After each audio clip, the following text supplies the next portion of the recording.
Hi guys, என் தலைமை STR மாதிரியே weight loss பண்ணுற ஜர்னியில் இன்றைக்கி 16வது நாள். காய்ஸ், நான் வேறு உங்கள்ட்ட சும்மா இல்லாமல் அந்த சின்ன சட்டையை போட்டு காட்டுறேன்னு சொல்லி சேலஞ்செல்லாம் பண்ணிட்டேன். எனக்கு அந்த சேலஞ்ச் பண்ணக்கப்புறம் தான் தெரிஞ்சு அந்த சட்டை ரொம்ப சின்ன சட்டையாக இருக்குது.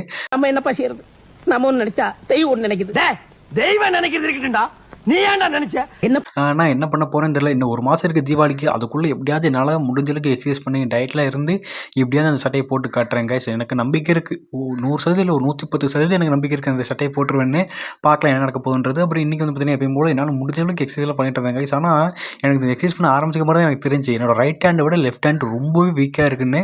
ஏன்னா ரைட் ஹேண்ட் வந்து பார்த்தீங்கன்னா என்னால் ஒரு அந்த தம்பிள்ஸ் தூக்குறலாம் வந்து பார்த்தீங்கன்னா கொஞ்சம் ஈஸியாக பண்ண முடியுது. லெஃப்ட் ஹேண்ட் வந்து பார்த்தீங்கன்னா சுத்தமாக சத்தே இல்லாத மாதிரி செத்துப்போன கை மாதிரி தான் இருக்குது. ரொம்ப வந்து பார்த்தீங்கன்னா அந்த லெஃப்ட் ஹேண்டில் என்ன ஒர்க் பண்ணாலுமே கொஞ்சம் கஷ்டமாக தான் இருக்குது. இப்போ தான் எக்ஸசைஸ் பண்ண ஆரம்பிக்கிறேன். ஃபஸ்ட்டில் நம்ம லெஃப்ட் ஹேண்ட் எதுக்கு யூஸ் பண்ணுவோம்? அதுக்கு மட்டும் தான் யூஸ் பண்ணுவோம். அந்த ஒரு காரியத்துக்கு மட்டும் யூஸ் பண்ணுறதுனால என்னோட லெஃப்ட் ஹேண்டு சுத்தமாக ரொம்பவே ஒரு சத்தம் இல்லாமல் ரொம்ப வீக்காக இருந்துச்சு. இப்போ எக்ஸசைஸ் பண்ணுவோம் கொஞ்சம் இம்ப்ரூவ்மெண்ட் என்னோட லெஃப்ட் ஹேண்டில் தெரியுது. அப்புறம் வந்து காய்ஸ் பிளாங்க் இப்போ நான் 45 செகண்ட் பட்ட அளவுக்கு செம்ம ஒழுவாயிட்டேன் காய்ஸ். அப்புறம் பிளாங்க் எக்ஸசைஸ் பண்ணி முடிச்சுட்டு மார்னிங் பிரேக்ஃபாஸ்ட்டுக்கு நீங்கள் 4 முட்டை காய்ஸ், 4 முட்டை 2 முட்டையை வந்து பார்த்தீங்கன்னா அப்படி வேக வச்சு சாப்பிட்டு 2 முட்டை ஆம்லேட் போட்டேன். காலைல முட்டை சாப்பிட்டு நல்லா தான் காய்ஸ் இருக்குது. என்ன கொஞ்சம் அது காஸ்ட்லியாக இருக்குது. ஒரு முட்டை 6 ரூபாயா.